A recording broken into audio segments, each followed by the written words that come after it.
आवाज वाढव. हॅलो.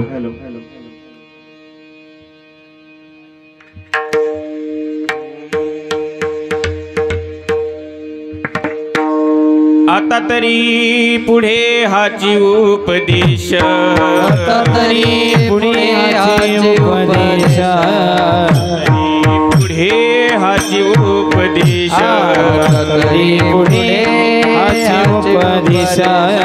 करू नाश आयुष्याचा, नका करू नाश आयुष्याचा, नका करू नाश आयुष्याचा. सकळांच्या पाया माझे दंडवत, सकळांच्या पाया माझे दंडवत, पाया माझे दंडवत.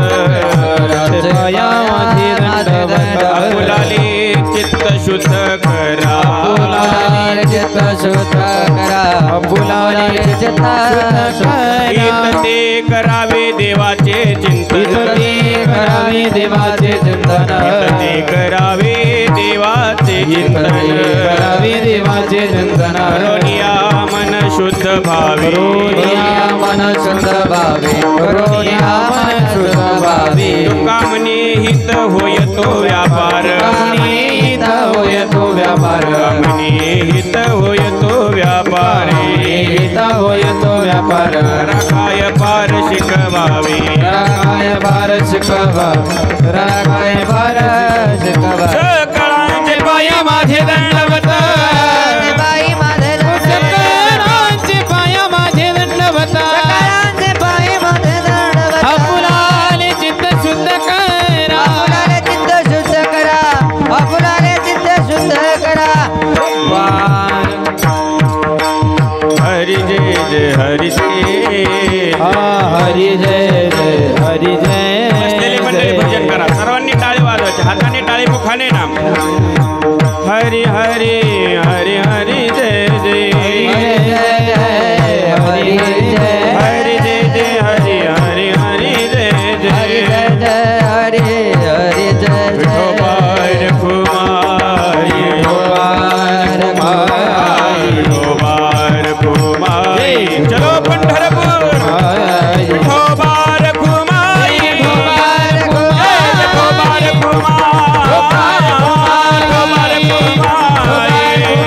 विठोबार कुमारी, विठोबार कुमारी, जय जय विठोबार कुमारी, हरी जय विठोबार कुमारी, जय जय विठोबार कुमारी, हरी विठोबार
वाजवा टाळ्या एकदा पोरांसाठी.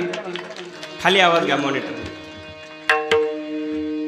या ठिकाणी गेल्या वर्षी याच तिथला ज्यांचं देहावसान झालं, या मांडे परिवारातील एक आदर्श पिताश्री हरिभक्तपरायण भानुदासजी मांडे यांच्या प्रथम पुण्यस्मरणानिमित्ताने त्यांचे सर्व पाहुणे मंडळी या ठिकाणी उपस्थित आहेत. मला माहिती आहे हा मांडव जरी आनंदाचा असला तरी या मांडवाला जी झालर आहे ती दुःखाची आहे.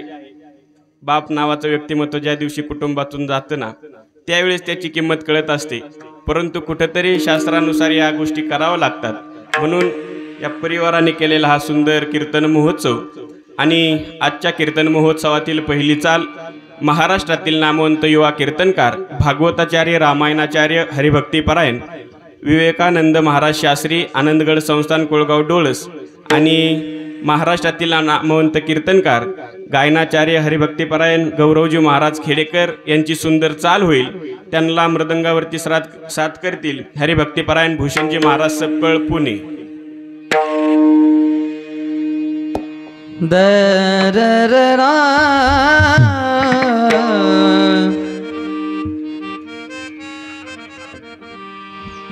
हॅलो, बेस कमी करा, इको वाढवा आणि गेन वाढवा।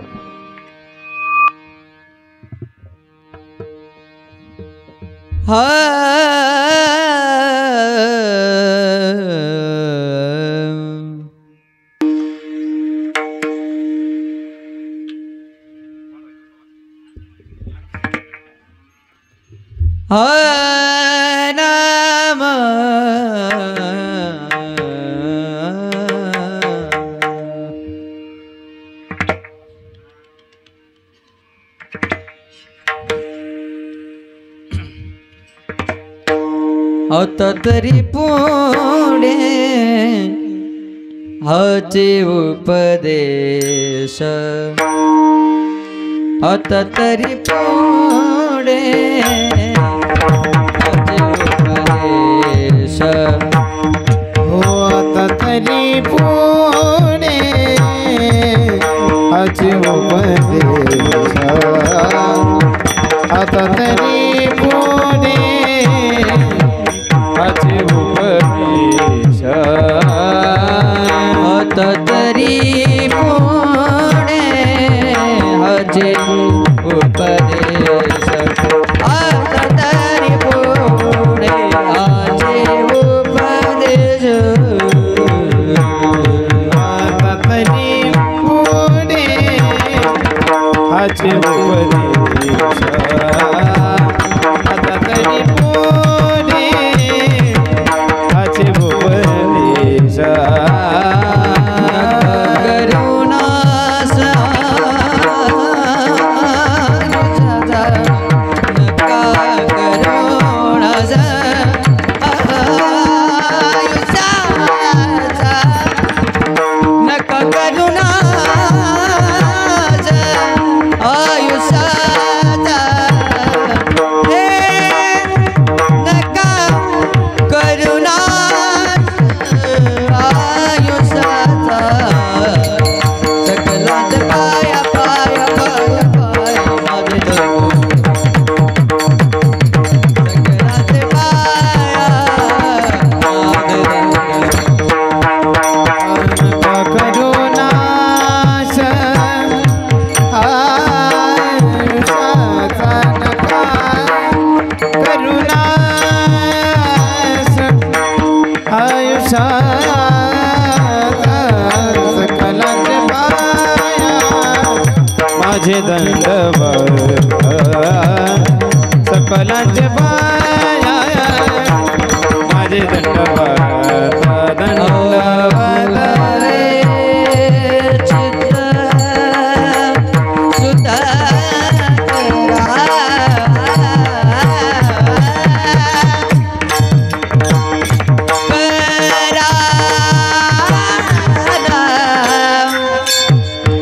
आपुला रे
विठ्ठला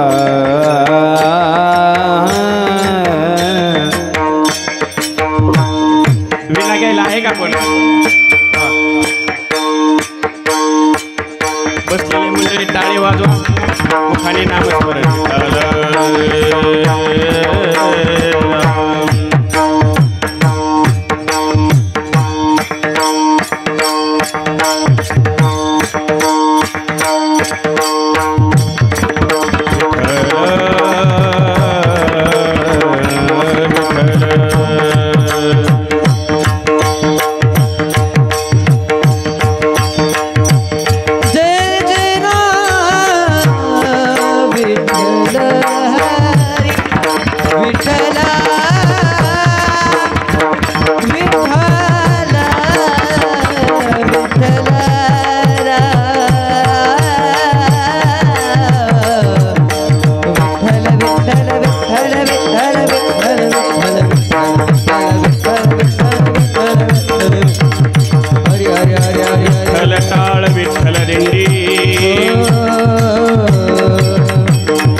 ती कोणती तरी मागची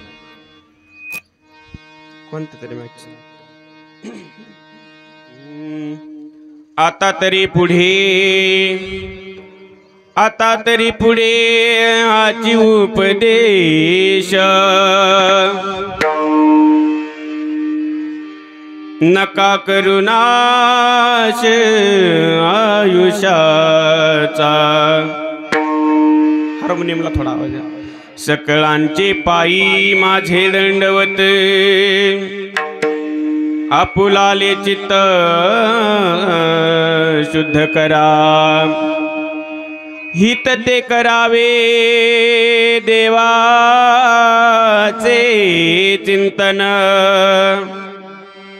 करो नियामन एकविध तुका म्हणे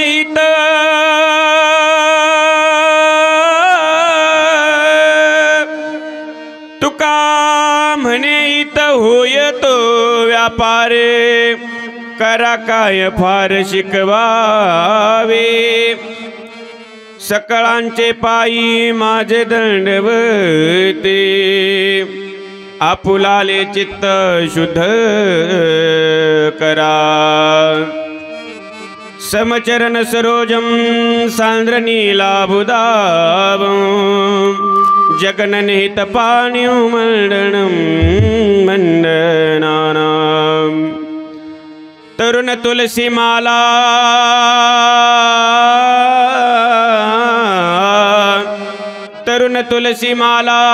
कंदरं कंजनेत्रं सदय धवलहासं श्री विठ्ठलं चिंतयामि पांडुरंगा करो प्रथमना माना पांडुरंगा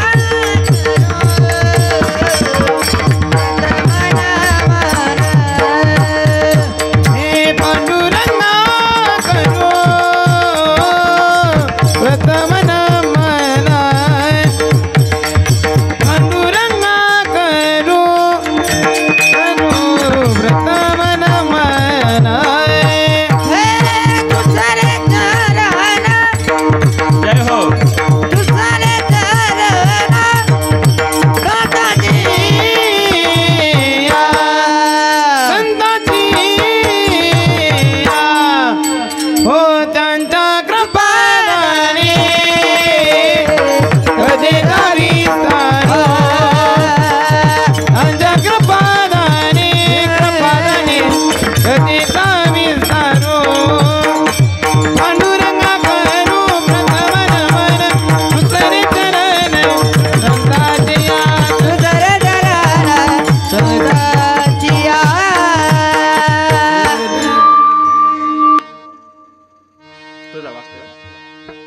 त्यांच्या कृपादाने कथेचा विस्तारो बाबाजी सद्गुरु दास तुका अलंकापुरी रम्य सिंहासनस्थं पदांभुज तेज स्फुरति प्रदेशम विधेन्द्रादिदेवे सदा स्तूयमानं समाधिस्थमूर्तिं भजे ज्ञानदेवं गुरुर्ब्रह्मा गुरुर्विष्णु गुरुदेवो महेश्वरा गुरु साक्षात् परब्रह्म तस्मै श्री गुरवे नमः. प्रभू तुम्ही महेशाची मूर्ती आणि मी दुबळा अर्जितसे भक्ती मनोनी जरी बोल गंगावती तरी स्वीकाराल की राधा मेरी मात है पिता मेरो घनश्याम इन दोनों के चरणों में मेरा बारंबार प्रणाम. बोलो बोलो राधा रानी सरकार की. वाह धन्यवाद बाबा. राधेचं नामस्मरण का करायचं? कारण का राधा म्हणजेच भक्ती आहे. म्हणून ज्यावेळेस राधेचा उच्चार होईल भगवंताच्या नामाचा उच्चार होईल त्यावेळेस आपल्या मुखामधून जयचा घोष आला पाहिजे. जगत की सरकारे बेहता पानी है हमारी सरकार तो सिर्फ राधा रानी है. राधा रानी सरकार की सच्चिदानंद रूपाय विश्व उत्पत्त्याय धीतवे तापत्रय विनाशाय श्रीकृष्णाय वयं नमः। गोपाल कृष्ण भगवान की रायगडी मंदिरी वसे माझा राया चरणासी अर्पितो अजन्म ही काया जगदीश्वरासी जोडली ज्याची ख्याती प्रथम वंदितो तुम्हा छत्रपती छत्रपती शिवाजी महाराज की धर्मवीर संभाजी महाराज की हर हर विठ्ठल विठ्ठल हरी विठ्ठल विठ्ठला विठ्ठला विठ्ठला। काही लोक मला विचारतात, महाराज तुम्ही छत्रपती शिवाजी महाराजांचा उल्लेख असेल, धर्मवीर संभाजी महाराजांचा जयघोष असेल, तुम्ही प्रत्येक कीर्तनाच्या सुरुवातीला हा का घेता? कारण छत्रपती शिवाजी महाराज हा काय कीर्तनाचा विषय नाही, तुम्ही का घेता? मी म्हणलं बाळा ऐक, माझ्या राजांचं नाव का घ्यायचं? कारण का छत्रपती शिवाजी महाराज हा विषय जर कीर्तनाचा नसेल ना, परंतु कीर्तन हा विषय माझ्या छत्रपती शिवाजी महाराजांमुळे आहे। जर राजे या महाराष्ट्राच्या मातीमध्ये झाले नसते ना, तर आज आपल्याला कीर्तन प्रवचन पाहायला मिळाले नसती। आम्ही नेहमी सांगत असतो, कधी आदिलशाहीची घुसमट, कधी निजामशाहीची घुसमट, कधी मुघलांनी यावं या महाराष्ट्राच्या मातीमध्ये। दिवसा डवळ्या बाबा देखता मुलीला घोड्यावरती घेऊन जावं, भावा देखता बहिणीवरती बलात्कार करावे, नवऱ्या देखता बायकोवरती बलात्कार करावे, अशी परिस्थिती ज्यावेळेस महाराष्ट्राच्या मातीमध्ये निर्माण झाली ना, हे कुठंतरी थांबलं पाहिजे, याच्यासाठी काहीतरी क्रांती केली पाहिजे। परंतु कोणीही मायका लाल पुढे येण्यासाठी तयार नव्हता। परंतु अशाच माझ्या जिजाऊ आईसाहेबांना डोहाळे लागली। गडावरती लक्ष्मीबाईंनी विचारलं, लक्ष्मीबाई म्हणजे गड राखणाऱ्या रखवालदाराची पत्नी, तिने विचारलं, आऊसाहेब जिजाऊ तुमच्या जीवनामध्ये आता ही गर्भ अवस्था आहे, साधू संतांनी उल्लेख करून ठेवलेला आहे, मातेची आवडी गर्भाचा डोहळा मातेची आवडी, येथीचा जिव्हाळा तेथे बिंबे, या न्यायाप्रमाणे सुंदर असा मुलगा तुमच्या उदरामध्ये वाढते, तुम्हाला काय डोहाळे लागलात? ऐका माझ्या जिजाऊ आईसाहेबांचं उत्तर। आऊसाहेब बोलतात, अगं लक्ष्मी, गडाच्या पायथ्याच्या गावांमधून आवाज येतोय, वाचवा आऊसाहेब, जिजाब या ठिकाणी आऊसाहेब वाचवा, शिवबा वाचवा, असा आया बहिणींच्या ओरडण्याचा किंचण्याचा आवाज या गडाच्या या ठिकाणी किल्ल्यावरती येतोय। याच्यासाठी कुठेतरी कार्य केलं पाहिजे। परकीय धर्म येतात आणि आपल्यावरती या ठिकाणी आक्रमण करून आपल्याला त्यांचा धर्म या ठिकाणी बळजबरीने स्वीकारावा लावतात, याच्यासाठी काहीतरी क्रांती केली पाहिजे।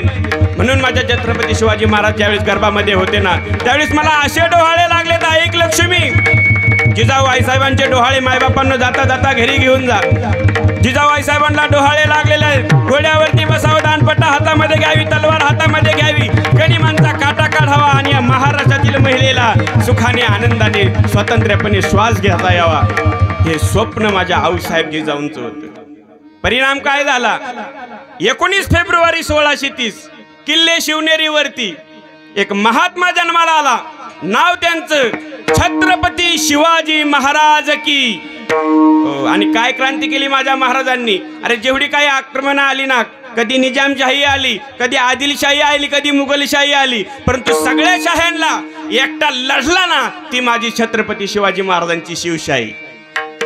जर महाराज या मातीमध्ये झाले नसते ना, कीर्तन हा विषय महाराजांमुळे आहे, महाराज जर या मातीमध्ये झाले नसते तर नसत्या दिसल्या अंगणावरती तुळस, नसते राहिले मंदिरावरती कळस। अरे तुम्ही आपण म्हणतो या ठिकाणी मर्द म्हणून मावळतो ना या जगामध्ये, मर्दाची निशाणी आहे मिशा, हिंदूंची निशाणी आहे शिका। तर छत्रपती शिवाजी महाराज जर झाले नसते तर पुरुषांच्या ओठावरती मिशा दिसली नसती आणि कपाळाला टिका दिसला नसता। एवढंच नाही, या ठिकाणी कीर्तनाच्या ठिकाणी जर कीर्तन जर कदाचित राहिलं असतं ना, इथं राहुल महाराज जाधव नाही, कुठेतरी अब्दुलबाई गफूरबाई अशांची कीर्तनं ऐकावं लागली असती, कीर्तनच झाली नसती, परवानगी काढावं लागली असती। मांडे परिवाराचे या ठिकाणी घरचे ग्रामस्थ गेले असते, जहापना हमारे जो आबा होते ना, उनका प्रथम पुण्य स्मरण है, इसलिए थोडा कीर्तन करना चाहते, ही परवानगी काढावं लागली असती। म्हणून कीर्तन वर्ष श्राद्धाचं असू द्या, कीर्तन दशक्रियाचं असू द्या प्रवचन, नवे नवे सप्ताहामधील कीर्तन असू द्या, कुठलंही कीर्तन असू द्या, ज्यांच्यामुळं होतं ना ते छत्रपती शिवाजी महाराज विठ्ठल. सेवेकरता घेतलेला अभंग, या महाराष्ट्राच्या मातीला लागलेलं सुंदर फळ.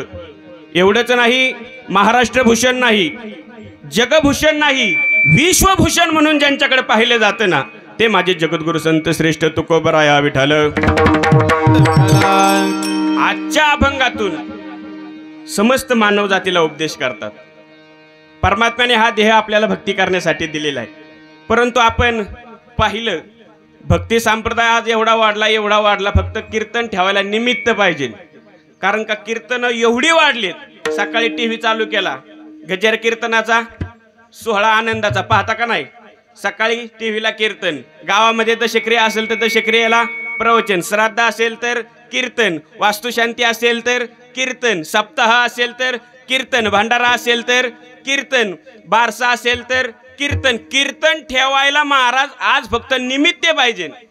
निमित्त असलं तर कीर्तन होत असतात, परंतु माझे महाराज सांगतात की हा कीर्तन महोत्सव वाढला, परंतु समाजाची मनं आहेत ना ती अज्ञानाच्या अंधकारामध्ये तशीच पिडत पडलेली आहेत. म्हणून या अज्ञानाच्या अंधकारामध्ये बुडत जाणाऱ्या समाजाला तमसोमाय ज्योतिर्गमयची या ठिकाणी शिकवण देणारे माझे जगद्गुरु तुकोबरा आहेत.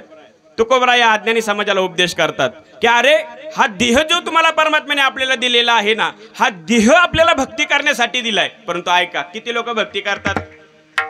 माझ्यासमोर आज फक्त 7, 8, 10, 15, 20 माळकरी असतील, परंतु माळकऱ्यांपेक्षा जास्त संख्या कोणाची आहे?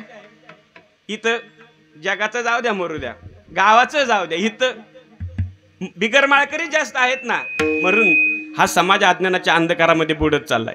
कित्येक वर्ष दुःखामध्ये हा समाज पीडित झालेला आहे. या समाजाला सुखाची प्राप्ती व्हावी याच्यासाठी माझ्या तुकोबरांनी आजच्या अभंगातून उपदेश केलेला आहे. विठ्ठल काय सांगतात महाराज? आता तरी पुढे हाची उपदेश नका करू नाश आयुष्याचा. महाराज सांगतात या मृत्यू लोकामध्ये तुम्ही आलेला आहेत ना, या देह नावाच्या साधनाने तुम्हाला मृत्यू लोकामध्ये जन्म घातलेला आहे, परंतु या देहाला काहीतरी लिमिट आहे. या देहाचं कुठंतरी या ठिकाणी थांबणं होणार आहे. मग हे थांबणं कधी होतं? महाराज म्हटले आयुष्य संपलं की या देहाला थांबावं लागतं. म्हणून आता हे तुम्हाला तुमच्या भाग्याने, तुमच्या पाप कर्म वासना या गोष्टीने जेवढं काही आयुष्य मिळालेलं आहे ना ते सांगता येतंय का? ओ बोला की, तुमचं किती आयुष्य तुम्हाला माहिती आहे का? माहित नाही ना. म्हणून हे आयुष्य माहित नाही, म्हणून आयुष्य संपायच्याच सावध व्हा. महाराज आम्हाला नाही हो, आता आमचं आता गेल्या नदीला गौरा गेल्या, आम्हाला नाही जमायचं. महाराज म्हणले अरे 10 जाऊ दे, 20 वर्षे जाऊ दे, 50 वर्षे जाऊ दे, 100 वर्षे जाऊ दे, परंतु जेवढं काही 1 तास उरला खटवांग रायाशी, 1 तासाचं आयुष्य खटवांग नावाचा राजा होता, त्याला 1 तासाचं आयुष्य उरलं आणि त्या आयुष्यामध्ये त्यांनी परमात्म्याची प्राप्ती करून घेतली का नाही? परमात्म्याची प्राप्ती करून घेतली. म्हणून माझे महाराज सांगतात आता तरी पुढे हाची उपदेश नका करू नाश आयुष्याचा. मायबापांनो, हे आयुष्य संपणार आहे. आयुष्य संपल्यानंतर आपल्याला सगळ्यांना थांबावं लागणार आहे. म्हणून तुमच्या पाया पडतो. काय करा? आपलं चित्त आहे ना, चित्त शुद्ध करा. आणि हे सांगण्यासाठी माझे तुकोबराय समाजाच्या पाया पडतात बरं का. सकळांच्या पाया माझे दंडवत, आपुलाले चित्त शुद्ध करा. पण म्हणले आम्ही चित्त शुद्ध करू, आम्ही परमार्थही करू, पण काय करू नेमकं, आमचं हित कशात आहे ते तर सांगा ना. महाराज म्हणले एका गाडीची 2 गाडी करण्यामध्ये हित नाही. का आहे? 1 गाडी आज तुमच्याकडे असेल तर 2 गाड्याचं हित आहे का आपल्यामध्ये? 2 गाड्या घेतल्या त्याच्यात हित झालं का? हित नाही ना झालं. म्हटले 1 एकर होती वाडी वडिलांची, आता आम्ही 2 एकर केली, हित आहे का त्याच्यामध्ये? त्याच्यामध्ये हित नाही. म्हटले 1 ट्रॅक्टर होता, 1 ट्रॅक्टरचं किती ट्रॅक्टर झाले पाहिजे? तुम्ही नाराज आहेत का माझ्यावर? तुम्ही असं काय बघायला लागलाय माझ्या मैतीला आल्यासारखं? बोलायचं, कारण कसं आहे, जी माणसं बोलतात ना मोकळ्या मनाची, स्वच्छंदी, निष्पाप लोक असतात ती, आणि जी माणसं नुसती गालातल्या गालात हसतात, अजिबात बोलत नाही, पण मनामधून काय चाललंय ते आपल्याला कळत असतं. प्युअर भामटा माल, असं इंदुरीकर म्हणले, मी नाही. तर महाराज सांगतात मोकळ्या मनाने बोलायचं. आणि कीर्तन हा विषय एकट्याचा आहे का? एकट्याचा नाही. हा खेळ नो हे एकल्याचा, म्हणून मेळा जमविला सगळ्यांचा मेळा करावा लागतो, सगळ्यांचा मेळावा करावा लागतो, मग ते कीर्तन होत असतं. आणि एकट्याच असतं तर ते मग प्रवचन झालं असतं ना. म्हणून कीर्तन हा विषय निसता गायक वादक टाळकरी पकवाज वादक यांचा नाही. तुम्ही आम्ही खेळी मेळी गदारोळे आनंदाने आपण या ठिकाणी कीर्तन महोत्सवामध्ये सामील व्हायचंय आणि आपण आपला या ठिकाणी उद्धार करून घ्यायचा आहे. महाराज म्हणले एक ट्रॅक्टरचा 2 ट्रॅक्टर करण्यामध्ये हित नाही. एका बायकोची महाराज एकच बेटा ना, तर दुसरीला कुठं तुम्ही डबल ट्रॉली जोडायला लागलाय. एकच भेटते का बाबा? आमची आता फिरती पाटी लोक म्हणतात महाराज रोज एका गावाला जात आहे, बघा ना आमच्या नवरदेवाला. म्हणलं किती वय? म्हणले 41. मुलींचा दुष्काळ आहे. महाराज म्हणले याच्यात हित नाही. हित जर कशात असेल तर हित आहे भगवंताच्या नामस्मरणामध्ये, भगवंताच्या भजनामध्ये हित आहे. हित ते करावे देवाचे चिंतन करो नियामन एकविध. आणि कसे हा व्यापार आहे, हा व्यवहार आहे. व्यवहार कळतो ना आपल्याला, चांगला कळतो. ह्याची टोपी त्याला, त्याची टोपी, सगळ्यांच्या टोप्या माझ्या नका घालू, मी आज पेटा बांधलाय. व्यवहार आपल्याला कळतो. व्यवहार हा फायद्याचा असावा का तोट्याचा? हो बोला की. व्यवहार फायद्याचा करता का तोट्याचा करता? व्यवहार फायद्याचा. महाराज म्हणतात ज्या व्यवहारामध्ये आपलं हित आहे ना, असा व्यवहार माणसाने जीवनामध्ये केला पाहिजे. आता तो कसा करायचा पुढे अभंगामध्ये पाहू. अशा याचा अभंग या ठिकाणी सेवेसाठी विठ्ठल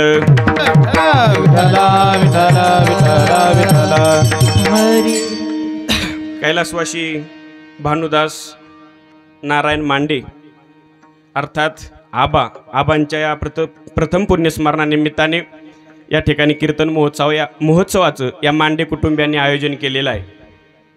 अगदी 15-20 दिवसापूर्वी गावामध्ये कीर्तन झालं पवळ कुटुंबियांच्या इथं. तिथं यांचे चिरंजीव होते. म्हणले महाराज आमच्याही वडिलांचं या ठिकाणी पुण्यस्मरण आहे 28 तारखेला, आणि त्या पुण्यस्मरणानिमित्त आम्हाला तुमचीच कीर्तन सेवा ठेवायची. म्हटलं का महाराज? म्हटलं माझीच का ठेवायचे? म्हणले तुमच्यासारखा वजनदार महाराज आम्हाला कुठे भेटायचा? हे असा वजनदार नाही बरं का, असा वजनदार. म्हणून त्यांनी पुन्हा एकदा माझ्यावरती विश्वास टाकला आणि त्या ठिकाणी सेवेचं पुन्हा निमंत्रण दिलं. त्याबद्दल मी समस्त मांडे परिवाराचं मनापासून आभार मानतो. आणि कसं आहे, भाग्यवान आहे अपूर्व या ठिकाणी हा मांडे परिवार आहे ना, अतिशय भाग्यवान आहे. का? कारण का त्यांना कळलं आपल्यावरती 3 प्रकारचे ऋण आहेत. किती? 3 प्रकारचे. एक देवाचं ऋण आहे आपल्यावरती. कळतंय ना, माझी भाषा समजते ना? 3 प्रकारचे ऋण आहे. मनुष्य जन्मावरती 3 प्रकारचे ऋण आहेत. पहिलं ऋण आहे ते देवाचं, भगवंताचं ऋण आहे माणसाच्या या ठिकाणी देहावरती. काय ऋण आहे? कारण का हा देह जो आहे ना, हा आपल्याला कुणी दिलाय? कुणी दिलाय? देवे दिला देह भजना गोमटा. देवे दिला देह भजना गोमटा. देवे दिला देह भजना गोमटा. देवे दिला देह भजना गोमटा. हे तो या झाला पाटा बारी केसा.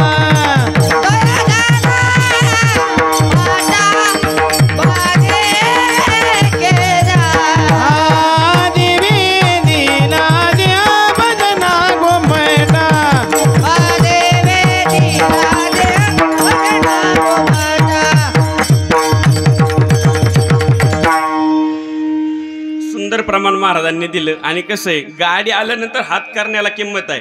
नाही तर गाडी काष्टीला आणि ह्यो मडेवाडगातून हात करतोय, ओ मला येऊ द्या येऊ द्या, आता ये पाय माघारी. तसं जसं समर्पक प्रमाण आहे ना, ते देणारी. आता ही कीर्तनकारच माणसं आहेत. ही काय नुसती गाणारी वगैरे वाजवणार नाही, ही सगळी कीर्तनकार आहेत. बरं, आज आपलं भाग्य एवढं की कीर्तनकार मंडळी आज आपल्या साथीला आहेत. परिवाराचं बाबांचं एवढं भाग्य थोर म्हणावं लागेल. एक कीर्तनकार मिळत नाही गाई. आता तर रामनवमी हनुमान जयंतीचा या ठिकाणी पर्वकाळ चालू आहे. पर्वकाळ म्हणजे ह्या तिथीला साधा भजने सुद्धा मिळत नाही. ह्या तिथीला येड्याला हळद लागती. येड्याला हळद म्हणजे काय समजतं का तुम्हाला? येडा जरी कीर्तनकार असला तरी तो तुम्हाला गाई उपलब्ध होणार नाही. एवढा महान पर्वकाळ चालू आहे. परंतु आणि आज लय मोठा त्रिवेणी संगम आहे बरं का विकी महाराज. कसा त्रिवेणी संगम आहे? तुम्ही होते गुगल वडगावला. कुठं होते? गुगल वडगाव, श्रीगोंद्याच्या पलीकडे गुगल वडगावला होते. आलेत मढे वडगावला आणि मी सुद्धा येताना वडगाव रासाई मार्गे आलोय. म्हणजे वडगावचा काय झाला आज? त्रिवेणी संगम झाला. तसं महाराज सांगतात की आणि शेवट मढे वडगावलाच यायचे बरं का. कोणी आयुष्यभर किती बी काही करा, मढे गावाचं काय नाव आहे? मढे. मढे म्हणजे काय? मढे झाकोनी या करीती. मढे म्हणजे काय? तुम्ही नाश्ता केलाय का? बोला ना जरा. मढे म्हणजे काय? केशव ज्या वेळेस या शरीरातून परमात्मा निघून जातो ना, ज्या वेळेस या शरीरातून आत्मचैतन्य निघून जातं ना, जे खाली राहतं त्याला मढ असं म्हणतात. आणि आपलं हे गाव कोणतं आहे? मढे वडगाव. आणि हे आम्ही सगळे कोणी रासाई वडगावला जाईन, कोण गुगल वडगावला जाईन, पण शेवटी सगळ्यांना काय करावं लागणार आहे? मढे वडगावला यावं लागणार आहे ना. म्हणून महाराज सांगतात या ठिकाणी आपल्यावरती 3 प्रकारचं ऋण आहे. पहिलं ऋण आहे भगवंताचं. भगवंताने सुंदर असा नरदेह आपल्याला दिला. देवे दिला देह भजनी गोमटान. तोया झाला फाटा, बाधिकेचा फाटा झाला. आता याच्यानंतर आपण पुढे विस्तृत बोलूयात. पण ऋण सांगतोय मी तुम्हाला या परिवाराचं या ठिकाणी आभार का मानायचं. दुसरं ऋण आहे संतांचं. संतांनी आपल्याला या नरदेहाचं सार्थक कसं होईल असा राजमार्ग सांगितला. म्हणून संतांचं आपल्यावरती ऋण आहे. हो, आई बाप या ठिकाणी माये बाप पोषिती आणि संत त्याच्यातून आपल्याला बाजूला काढतात. कशामधून? या अज्ञानाच्या अंधकारापासून. प्रमाण माझ्या लक्षात आहे ना? विठ्ठल विठ्ठल विठ्ठल विठ्ठला विठ्ठला विठ्ठला विठ्ठला. संत आपल्याला या अहितापासून बाजूला काढतात. अहितापासून काढीती, हित देऊन वाढविती. संत काय करतात? अहितापासून काढतात आणि हित देऊन आपल्याला या ठिकाणी मार्गदर्शन करतात. आणि तिसऱ्या प्रकारचं जे ऋण आहे ना, ते मातृपितृ ऋण आहे. आईचं ऋण आपल्यावरती आहे. का? आईने आपल्याला 9 महिने आणि 9 दिवस तिच्या उदरामध्ये जागा दिली. वडिलांचं आपल्यावरती ऋण आहे आणि हे ऋण फिटत नाही बरं का. हे ऋणातून आपण उतराई होऊ शकत नाही. म्हणून तर माझे तुकोबराय म्हणतात, काय देऊ त्यांशी आणि व्हावे उतराई? काय द्यावे त्यासी व्हावे उतराई. काय द्यावे त्यासी व्हावे उतराई. भजन द्यावे त्यासी व्हावे उतराई. ठेवी तो आपाये जीवा तोडा. ठेवी तो पायी जीव थोडा. काय द्यावे त्यासी व्हावे उतराई. ठेवी तो पायी ठेवी तो पायी जीव थोडा.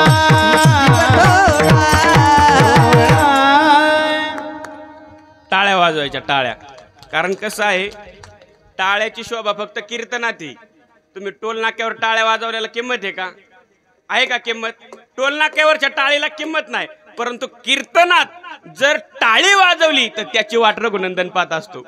म्हणून कीर्तनामध्ये टाळी वाजवतात. त्याचं विज्ञान पण आहे. जर आपण मोठ्या मोठ्याने जोराजोरामध्ये विठ्ठल नामाचा जयघोष केला आणि सुंदर अशा हाताने जोर जोरामध्ये टाळी वाजवली ना, आपल्याला विज्ञान असं सांगतं की त्या माणसाच्या जीवनामध्ये हृदयविकाराचा त्याला अटॅक येत नाही. म्हणून या ठिकाणी टाळीचं फार महत्व आहे. आणि कलाकारांना काय लागत नाही, म्हणजे काय लागत नाही असं नाही, पण टाळी असल्यावरती काय गाऊ, किती गाऊ, क्या गाऊ मई कोई सुनने वाला. हो, मी काय गातोय आता हे फक्त ऐकायला पाहिजे आणि टाळीची साथ द्यायला पाहिजे.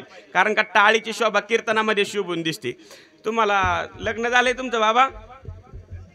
आता महाराज तुमचा काळ म्हणजे आमच्या टायमाला बाऱ्यावरती आम्हाला पसंत केलंय. यात्रेला म्हणून पाहुणे आले, आम्ही रानात गेलो होतो, गुरा माग म्हणले नवरदेव आम्हाला पसंत आहे, टाका लग्न उरकून. आता काय काय बुट एकाचा, कपडे एकाची, मोबाईल एकाचा आणि नवरदेव ते चाललाय पुरी बघायला. आता फार परिस्थिती बेकार झालेली आहे. पण महाराज सांगतात की आपण या जीवनामध्ये आलेलो आहोत ना, मृत्यूलोकामध्ये आलोय. मृत्यूलोकामध्ये कीर्तनामध्ये टाळी वाजवलीच पाहिजे. का? कीर्तनाची शोभा कशाने आहे? टाळीने आहे. जर सासरवाडीत गेला, सासरवाडीला जर जायचं असेल तर सासरवाडी शोभा कुणाला आहे जास्त? जाण्याला मजा कुणामुळे? हो बोला की, कुणामुळे? ससुराल की शोभा साली से, साली म्हणजे मिहुनी, मिहुनी जर सासरवाडीमध्ये असेल तर सासरवाडीला जायला मजा आहे. एखाद्या सुंदर बागेमध्ये जायचं असेल आणि त्या बागेत जर माळी काम करायला माळीच नसेल, बागेची निगा राखायला माळीच नसेल, त्या बागेमध्ये जाऊ वाटतं का हो? नाही. पण एखादी बाग आहे, सुंदर गुलाबाची बाग आहे, गुलाब फुलाची नाही तर पहिला कालावधी म्हणजे गुलाबाची साऱ्या रस्त्याच्या कडेने गुलाबाचीच फुलं, गाडी आली गेली गाडी बसले गुलाब, आता ते काही सांगण्याचा विषय नाही. परंतु गुलाबाची बाग असेल आणि त्याच्यामध्ये जर माळी काम सुंदर त्याची निगा राखायला असेल तर त्या बागेमध्ये जावं वाटतं. कधी ससुराल की शोभा साली से, बगीचे की शोभा माली से आणि कीर्तन की शोभा टाली से. म्हणून कीर्तनामध्ये टाळी वाजवायची. महाराजांनी सुंदर प्रमाण दिले. देवे दिला देह भजनी गोमटा, या उक्तीवरती आपण बोलत आहे. म्हणून महाराज सांगतात की 3 प्रकारचे ऋण आहेत. देवाचं ऋण आहे, देव आपल्या ऋणातून मुक्त होऊ शकत नाही. आईवडिलांचा आपल्यावरती ऋण आहे. कारण का, हा देह जरी भगवंताने आपल्याला दिलेला असेल, संतांनी जरी विचार सांगितलेला असेल, संतांनी हिताचा मार्ग जरी सांगितला असेल, परंतु लहानाचं लालन पालन तळ हाताच्या फोडाप्रमाणे ज्यांनी केलं ना, त्यांना आईबाप म्हणतात. ह्या उपकारातून ऋण होऊ शकत नाही. काही माणसं भेटतात म्हणतात, महाराज आईच्या उपकारातून ऋण झालो, वडिलांच्या उपकारातून ऋण झालो. म्हणलं काय केलं तू? काय नाही म्हणलं, मी त्यावेळेस मला भूक लागली की आई मला या ठिकाणी दूध पाजायची. आता आई वृद्ध झाली, आई म्हातारी झाली, आईला आता वृद्धकाळामध्ये तिच्या काही गोष्टी होत नाही. मग आईला या ठिकाणी मी आंघोळ घालतो, आईला कपडे घालतो, आईला दूध पाजतो, आईची सगळी सेवा करतो. आता आईचं माझ्यावरती उपकार राहिले. म्हणलं 1 मिनिट थांब, इकडे म्हणलं. आईने 9 महिने आणि 9 दिवस तुला पोटात मध्ये या ठिकाणी